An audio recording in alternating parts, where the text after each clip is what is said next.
Good morning guys, আশা করি সবাই ভালো আছো। Welcome to our blog family vacation. আজকে আমরা চলেছি আবার নতুন গন্তব্যের দিকে। আমরা যাচ্ছি ভাইজ্যাগ। আমাদের ট্রেন হাওড়া থেকে। হ্যালো করে দাও সবাইকে। হ্যালো। আমাদের টাইম হচ্ছে 12:40। তো গাড়িতে উঠে পড়েছি লাগেজ নিয়ে। সঙ্গে থাকো আর দেখতে থাকো নেক্সট কি হতে চলেছে। আমরা যাচ্ছি হামসাফার এক্সপ্রেসে করে। কাল একদম আর্লি মর্নিং পৌঁছে যাব আমরা ভাইজ্যাগে।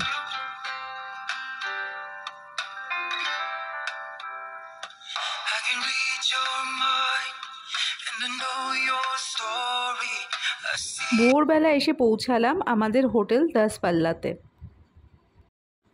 হোটেলের রুম ফেয়ার আর বুকিং ডিটেলস আমি আমাদের ডেসক্রিপশান বক্সে দিয়ে দিলাম। বিশাল বড় এই হোটেল, প্রচুর পার্কিং স্পেস রয়েছে আর খুব সুন্দর সুইমিং পুল রয়েছে। এটা হচ্ছে হোটেলের লবি। পুরো হোটেলটাই খুব সুন্দরভাবে ডেকোরেট করা রয়েছে। আমাদের হোটেলে চেক ইন হয়ে গেছে। আমরা এবার একটু ব্রেকফাস্ট করব। তার আগে একটু হোটেলটা তোমাদের ঘুরিয়ে দেখিয়ে দিই। দেখো কত সুন্দরভাবে চারিদিক ডেকোরেট করা রয়েছে। প্রচুর সিটিং অ্যারেঞ্জমেন্ট রয়েছে, সুন্দর সুন্দর সিঁড়ি রয়েছে। আর এটা খুব ইন্টারেস্টিং, সিঁড়ি দিয়ে কিন্তু রোবোটিক উপায়ে তোমরা নামতে পারো। একটা অটোমেটিক চেয়ার রয়েছে সিঁড়ির রেলিংয়ের সাথে লাগানো। এটা হচ্ছে সামনের লবি। এখানেও একটা সিটিং এরিয়া রয়েছে। এবার নিয়ে যাব আমাদের রুমে। একটু রুম ট্যুর করিয়ে দিই। এটা আমাদের রুম, ডাবল বেডরুম। এখানে এরকম টুইন বেড রয়েছে।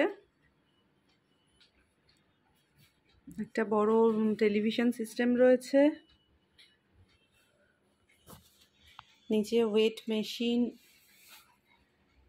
মেশিন আর এমনি স্যান্ডেল সমস্ত রয়েছে। একটা বার, মানে মিনি বার।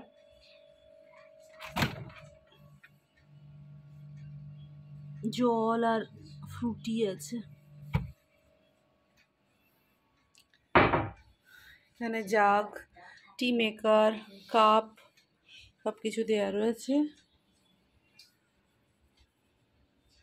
এখানেও একটা কিট রয়েছে, সুইমিং কিট, কেয়ারিং কিট।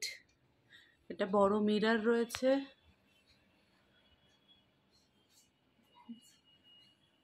একটা সিটিং অ্যারেঞ্জমেন্ট রয়েছে। এখানে আমাদের লাগেজগুলো রাখা। এটা একটা কাবার্ড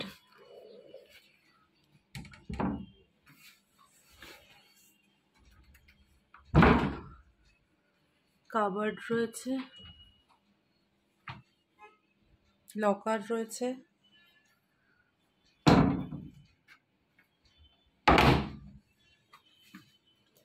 এখানে লাগেজ রাখার জায়গা রয়েছে। আর এখানে জানলা। এটা সিটি ভিউ রুম আমাদের। বাইরে পুরো শহর, চার্চ সব দেখা যাচ্ছে। এটা প্রবাবলি 4th ফ্লোর। আচ্ছা, এখানে একটা ছোট্ট ডেস্ক রয়েছে, তাতে একটা পেন, প্যাড এ সমস্ত রয়েছে। পিছনেও একটা সুন্দর মিরর রয়েছে। সুন্দর একটা ওয়াল পেন্টিং রয়েছে। আর এটা হচ্ছে মেন ডোর। আর এটা টয়লেট, ওয়াশ বেসিন। আর এখানেও টয়লেটরিজ সব দেয়া আছে, টাওয়েল দেয়া আছে, সব কিছু প্রোভাইড করা আছে। আর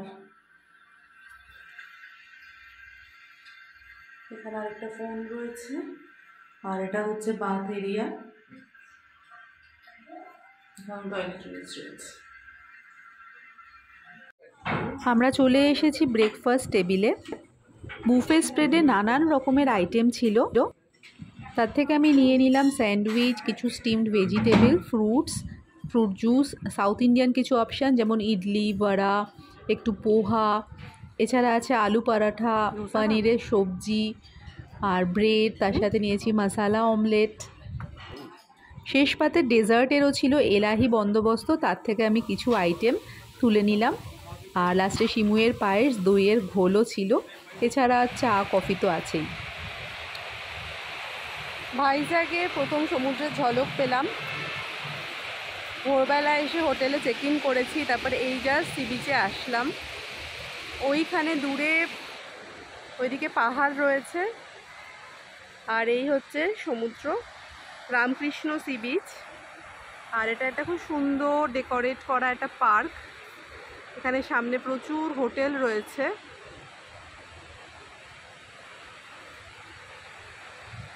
ওইদিকে মনে হয় হারবার, ওটা মনে হচ্ছে আমার হারবার।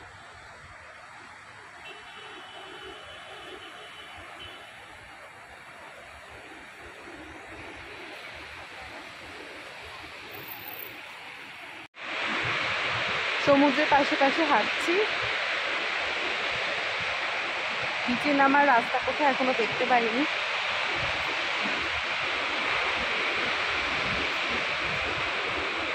প্রথম ঝলক ভাইজ্যাগের সমুদ্র দেখে অনেকটা আমাদের দীঘা বা পুরীর কথাই মনে হবে।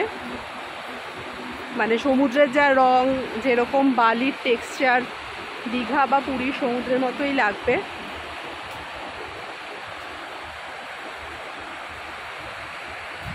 তবে ভীষণ পরিষ্কার পরিচ্ছন্ন। যতটুকু ভোরবেলা থেকে এখন অবধি দেখলাম, খুবই পরিষ্কার, সুন্দর ঝকঝকে একটা পার্ক, একদম সমুদ্রের ধার ঘেঁষে।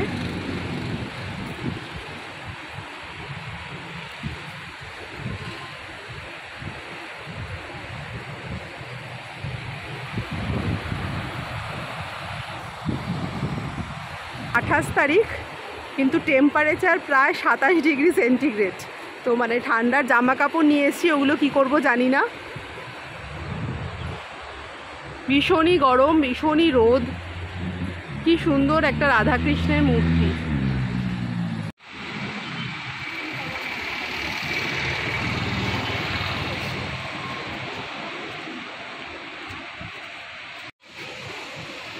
এই সি বিচে নামার জায়গা, পার্কটা যেই শেষ হলো তারপরেই সি বিচে নামার রাস্তা।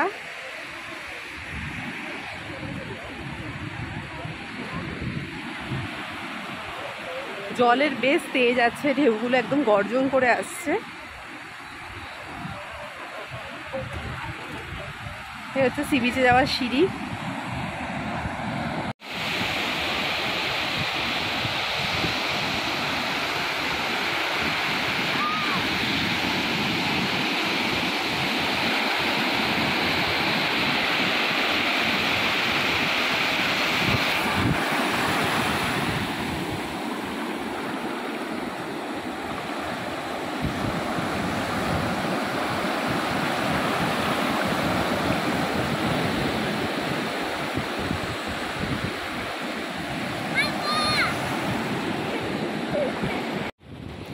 এবার আমরা হোটেলে ফিরে যাব, লাঞ্চ করে কিছুক্ষণ রেস্ট নিয়ে নেব,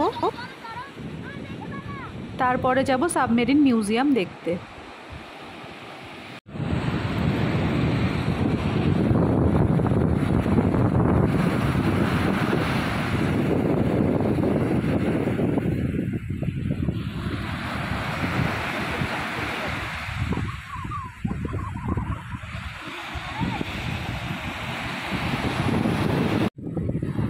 এটা ভাইজ্যাগের রামকৃষ্ণ বিচ ছাড়িয়ে আরেকটু এগিয়ে আরেকটা বিচ, মানে রামকৃষ্ণ বিচেরই এক্সটেনশন বলা যেতে পারে। এটা সাবমেরিন মিউজিয়ামের সামনের বিচ। তো সাবমেরিন মিউজিয়াম এখনও খোলেনি, তাই আমরা এই বিচটায় চলে আসলাম। সামনেই দেখো নারকেল গাছের সারি, ওখানে গিয়ে ভাবছি একটু বিশ্রাম করব। তার মাঝখানে এত সুন্দর লাগছিল সমুদ্রটা দেখে দাঁড়িয়ে পড়লাম। সকালে যে বিচটায় গেছিলাম, বিচটা একটু নোংরা ছিল, কিন্তু এটা এত পরিষ্কার, আর এখানে সমুদ্রের রং একদম সবুজ, ভীষণ সুন্দর লাগছে।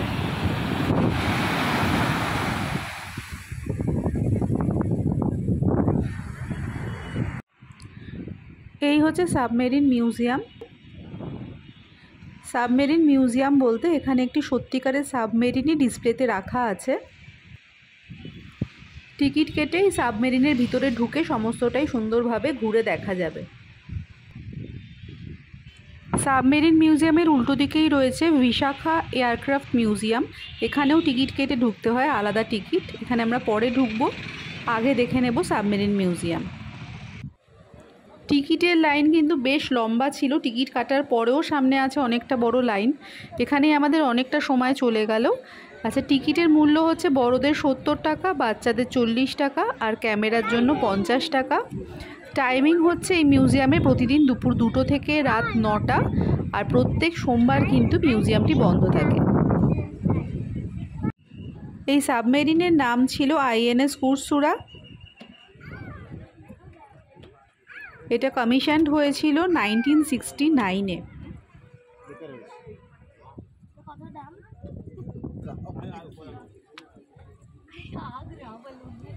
বাইরে এই সাবমেরিনের একটা টর্পেডো রাখা রয়েছে দেখার জন্য। এবার আমরা ধীরে ধীরে প্রবেশ করছি সাবমেরিনের ভিতরে।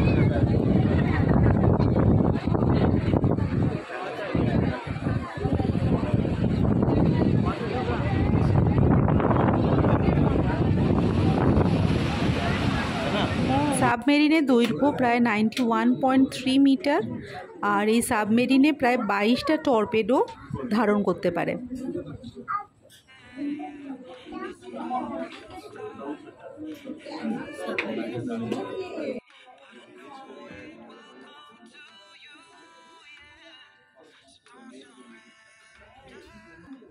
হাত ধোয়ার জায়গা।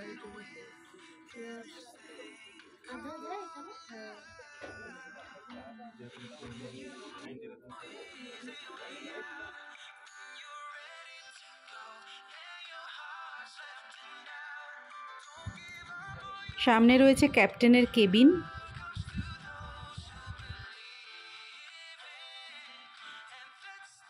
এই সাবমেরিনে মোট 8 জন অফিসার এবং 69 জন সেলারের থাকার ব্যবস্থা রয়েছে।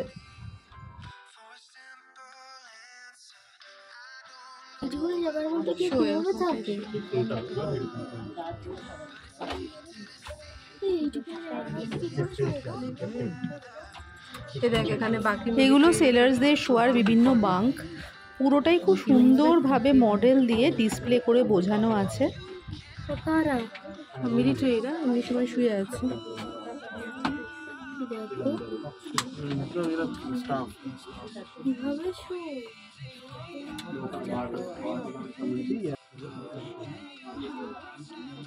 এখানে এরকম তোমার কেবিন,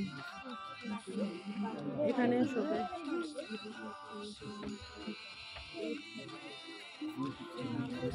এটা হলো সেলারদের বা অফিসারদের ডাইনিং রুম।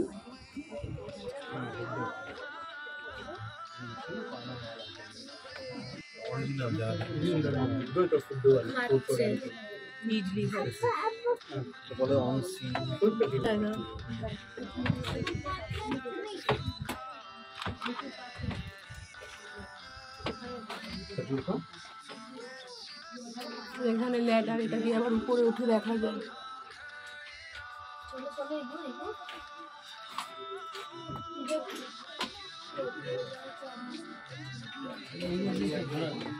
এই যে হাইড্রোলিক ওপর দিয়ে উঠা যায়।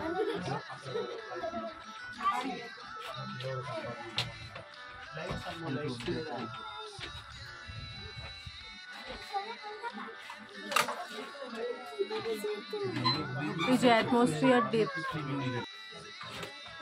এটা রেডিও রুম না, মোর্স কি এখানে সব সিগন্যাল আসে।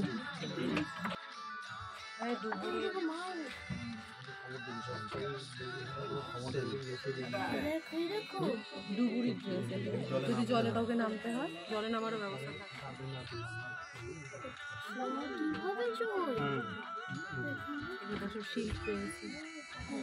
সাবমেরিনের বিভিন্ন সরঞ্জাম, ডুবুরির পোশাক, প্রচুর মেডেল এবং স্মারক সব কিছুই সুন্দরভাবে এক্সিবিট করা আছে।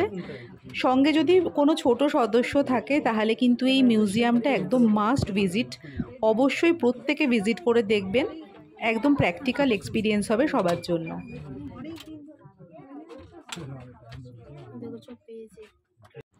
কিচেনে কুক কিভাবে রান্না করছে সেটাও কিন্তু খুব সুন্দরভাবে ডিসপ্লে করা হয়েছে।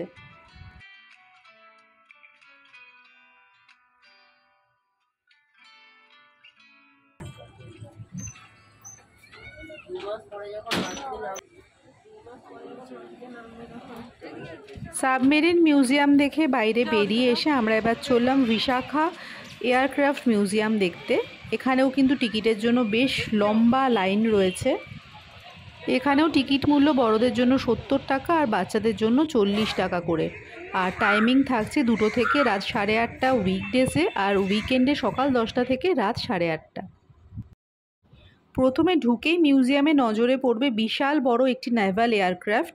এটা কিন্তু নেভাল এয়ারক্রাফট মিউজিয়াম। তো এখানে যে সমস্ত বিমান দেখা যাচ্ছে সবই কিন্তু নেভিতে ইউজ হয়।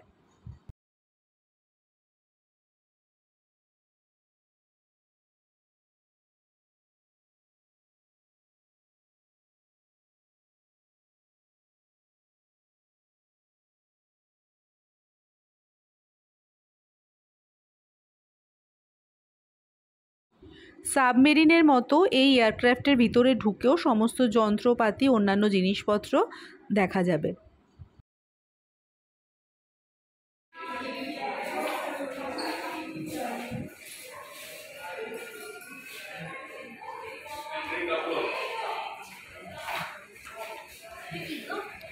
এই মিউজিয়ামেও যুদ্ধে ব্যবহৃত বিভিন্ন অস্ত্রশস্ত্র এবং নানান রকম প্রয়োজনীয় যন্ত্রপাতি সুন্দরভাবে কিন্তু ডিসপ্লে করা আছে। ভীষণভাবে শিক্ষণীয় একটি মিউজিয়াম, সঙ্গে ছোট বাচ্চারা থাকলে বা নিজেদের জন্যও অত্যন্ত উপভোগ্য একটি জায়গাও। এটাও আমি ভীষণভাবে রেকমেন্ড করব, যারা ভাইজ্যাগ আসবেন এই মিউজিয়ামটিও অবশ্যই ভিজিট করবেন।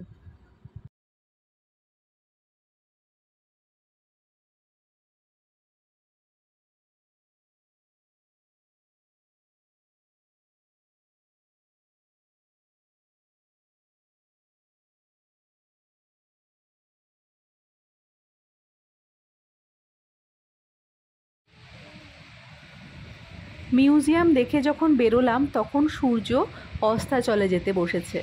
অদ্ভুত সুন্দর রক্তিম আভায় চারিদিক একদম রাঙিয়ে তুলেছে। পরিবেশটা এত মায়াময় লাগছিল যেটা আমার পক্ষে বর্ণনা করা সম্ভব নয়। বেশ কিছুক্ষণ আমরা সি বিচে বসে এই সুন্দর আলোর খেলা উপভোগ করলাম। আকাশে চাঁদও উঠে গেছে এর মধ্যে। আকাশ কিন্তু একদম ঝকঝকে পরিষ্কার, চাঁদ তারা সুন্দরভাবে দেখা যাচ্ছে। সূর্যাস্ত হতেই বিচে থাকা সমস্ত আলো জ্বলে উঠল। এই মায়াবী আলো, পরিচ্ছন্ন সি বিচ, আর সামনে সমুদ্রের দুরন্ত গর্জন আর সুন্দর হাওয়া, এই ছেড়ে আমাদের কিছুতেই উঠতে ইচ্ছে করছিল না। অনেকক্ষণ পরে বিচ থেকে উঠে আমরা দেখে নিলাম ভাইজ্যাগের বিখ্যাত কালী মন্দির। তারপর ধীরে ধীরে বিচের ধারের মেরিন ড্রাইভ দিয়ে হেঁটে চললাম আমাদের হোটেলের উদ্দেশ্যে। আজকের পর্ব এখানেই শেষ করলাম। দেখা হবে আবার পরের ভিডিওতে।